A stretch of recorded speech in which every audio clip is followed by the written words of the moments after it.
Why do you set big goals only to trip over your own feet before the finish line? Your brain might be quietly sabotaging your dreams, and you don't even realize it. Today, we're diving into the psychology of self-sabotage and why it derails your ambitions. This is about uncovering the hidden barriers in your mind and fighting back to achieve what you want. Let's explore why your brain betrays you and how to align your actions with your goals. First, let's tackle fear of failure, a key driver of self-sabotage. When you aim high, your brain's amygdala, the fear center, lights up, warning you of potential pain. Psychologists call this catastrophizing, where you imagine the worst-case scenario, like bombing a presentation or losing everything. A 2018 study in the Journal of Behavior Therapy found that fear of failure leads to avoidance behaviors, like procrastination or perfectionism. You might delay starting a project, thinking, if it's not perfect, it's not worth doing. This isn't laziness. It's your brain trying to protect you from rejection or shame. But by avoiding action, you're sabotaging your own progress, creating a cycle of frustration. Now, let's move to the second point. Fear of success, a sneakier form of self-sabotage. Success sounds great, but it can scare your brain just as much as failure. Why? It brings change, new responsibilities, expectations, or even judgment from others. Psychologist Abraham Maslow noted that some people unconsciously avoid success to stay in their comfort zone. A 2019 study in personality and individual differences found that fear of success correlates with self-handicapping, like missing deadlines to avoid scrutiny. If you've ever downplayed your skills or backed out of an opportunity, this might be your brain dodging the spotlight. It's like refusing a promotion because you fear you can't handle the pressure. This makes your goals feel unattainable, so you sabotage yourself to avoid competing. A 2020 study in social psychological and personality science showed that negative social comparison increases self-doubt and reduces effort. This comparison trap convinces you to quit before you even try. Let's see this in action with a real-world example. Meet Lisa, a 31-year-old aspiring writer who wants to publish a novel.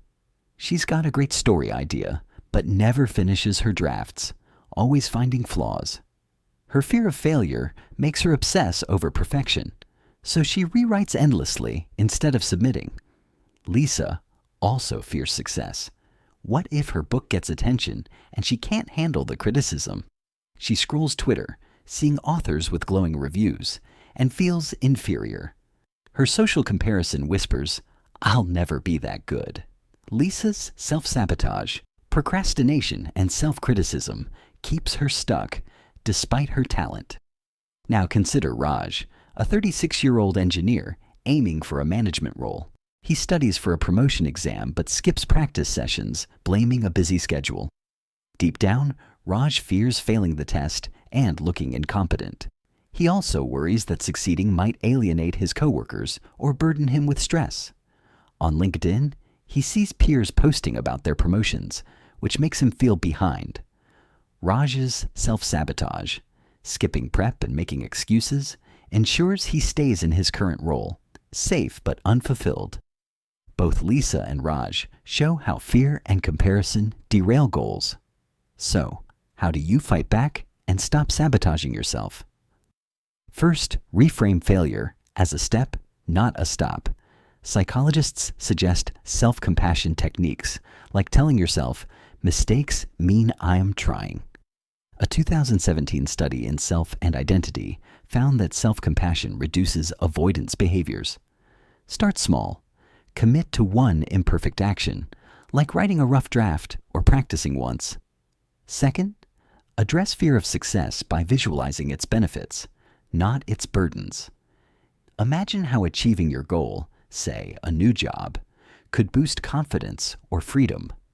A 2018 study in motivation and emotion showed that positive visualization increases follow-through. Third, break the comparison trap by focusing on your own progress. Track small wins in a journal, like completing a task or learning a skill. A 2019 study in Psychological Bulletin found that self-focused tracking boosts motivation. Finally, use the 5-second rule. Count down 5, 4, 3, 2, 1, and act before your brain talks you out of it. A 2020 study in behavior research and therapy showed that quick action overrides fear-driven hesitation. Your brain's a powerful ally, but it needs training to stop sabotaging you. You don't need to be fearless, just persistent. Pick one goal today and take one tiny step, like sending an email or making a plan. Feel the fear, then act anyway. Every move forwards weakens your brain's resistance.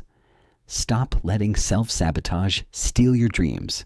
Fight back and watch your goals come alive. Let's dive deeper with another example to show how self-sabotage works and how to push past it. Meet Emma, a 28-year-old fitness enthusiast who wants to run a marathon. She trains sporadically, but skips long runs, claiming she's too tired or busy. Deep down, Emma fears failing to finish the race and disappointing herself. She also worries that succeeding might pressure her to keep up a perfect fitness image. This makes her feel like she doesn't measure up, so she avoids training to dodge comparison. Her self-sabotage, making excuses and skipping workouts, keeps her from her goal. Now, consider Mark, a 42-year-old small business owner aiming to expand his cafe. He has a solid plan but delays pitching to investors, citing market risks. Mark's fear of failure paints a vivid picture of rejection or financial loss. He also fears success. What if expansion overwhelms him or changes his work life? Balance?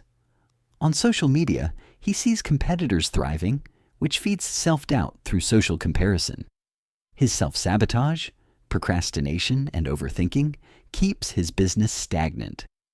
Both Emma and Mark show how fear hijacks ambition, but you can fight back.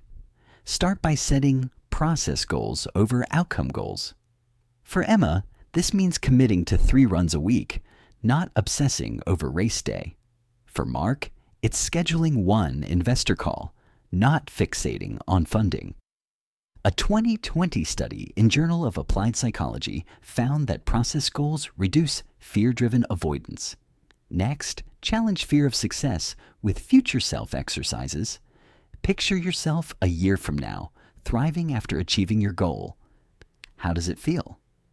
A 2019 study in Frontiers in Psychology showed that connecting to your future self boosts commitment. Also, disrupt comparison by curating your environment. Unfollow accounts that spark envy and follow those that motivate, like underdog success stories. Finally, use accountability to outsmart your brain.